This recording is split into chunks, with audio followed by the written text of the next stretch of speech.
Hello बच्चों, let's read this question. The question says which of the following statements is wrong? And the options are ozone is not responsible for greenhouse effect. Ozone can oxidize sulfur dioxide present in the atmosphere to sulfur trioxide. Ozone hole is thinning of ozone layer present in stratosphere. Ozone is produced in upper stratosphere by the action of UV rays on oxygen. अभी अगर हम की concept की बात करें तो यहाँ पे हमारा की कॉन्सेप्ट क्या होगा? अगर हम बात करें ओजोन की, तो जो ओजोन होती है ये क्या करती है, ये अर्थ को सन की हार्मफुल अल्ट्रावायलेट रेडिएशन से प्रोटेक्ट करती है. Protect earth from harmful ultraviolet radiations of sun by absorbing them.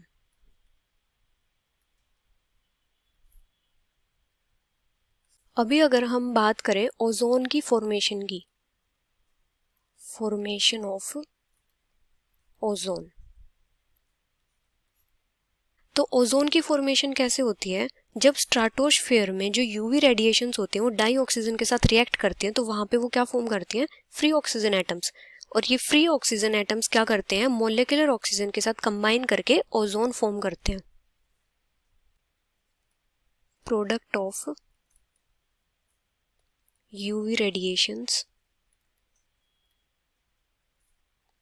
Acting on dioxygen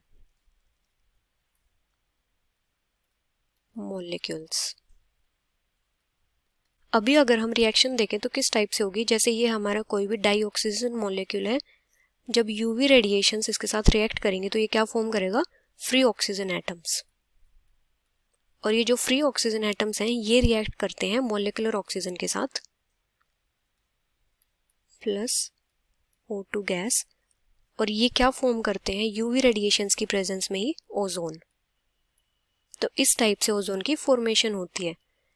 अभी अगर हम बात करें ओजोन लेयर डिप्लेशन की या फिर ओजोन डिप्लेशन की, तो ओजोन डिप्लेशन क्या होता है? जब ग्रेजुअल थिनिंग होती है ओजोन लेयर में तो उसको क्या बोलते हैं? Ozone depletion. Gradual thinning of ozone layer by release of chemicals. और वो केमिकल्स कौन से होते हैं? जैसे क्लोरोफ्लोरोकार्बन्स या फिर जो नाइट्रोजनस कंपाउंड्स होते हैं जैसे नाइट्रिक ऑक्साइड या फिर नाइट्रोजन डाइऑक्साइड. अभी अगर हम ओजोन की रिएक्शन देखें सल्फर डाइऑक्साइड के साथ, रिएक्शन विद सल्फर डाइऑक्साइड, तो यहाँ पे ये क्या फॉर्म करती है? Sulphur trioxide. Sulphur trioxide. अगर इसकी रिएक्शन देखें तो किस टाइप से होगी? SO2 gas plus ozone gas gives sulphur trioxide plus O2 gas. अभी अगर हम बात करें ग्रीन हाउस इफेक्ट की,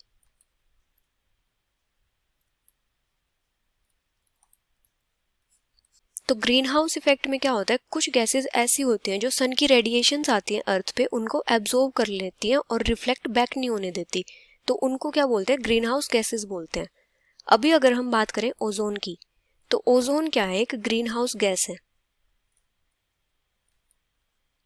और इसका जो कंट्रीब्यूशन होता है ग्रीन हाउस इफेक्ट में वो कितना होता है? 8 to 10%.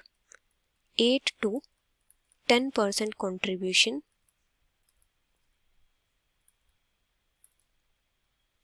In green house effect. अभी अगर हम यहाँ पे स्टेटमेंट्स देखें तो फर्स्ट स्टेटमेंट क्या है? Ozone is not responsible for green house effect. तो ये स्टेटमेंट हमारी इनकरेक्ट होगी क्योंकि ओजोन का जो कंट्रीब्यूशन होता है वो कितना होता है? 8 to 10% कंट्रीब्यूशन होता है ग्रीन हाउस इफेक्ट में. सेकंड है ozone can oxidise sulphur dioxide present in the atmosphere to sulphur trioxide. तो ये स्टेटमेंट हमारी करेक्ट होगी. थर्ड है ozone hole is thinning of ozone layer present in stratosphere. तो ये स्टेटमेंट भी हमारी करेक्ट होगी. फोर्थ है ozone is produced in upper stratosphere by the action of UV rays on oxygen. तो ये स्टेटमेंट भी हमारी करेक्ट होगी. जो इनकरेक्ट स्टेटमेंट है वो कौन सी है? First. So the final answer is ozone is not responsible for greenhouse effect, which is option A. Hope you understood it well. Best of luck.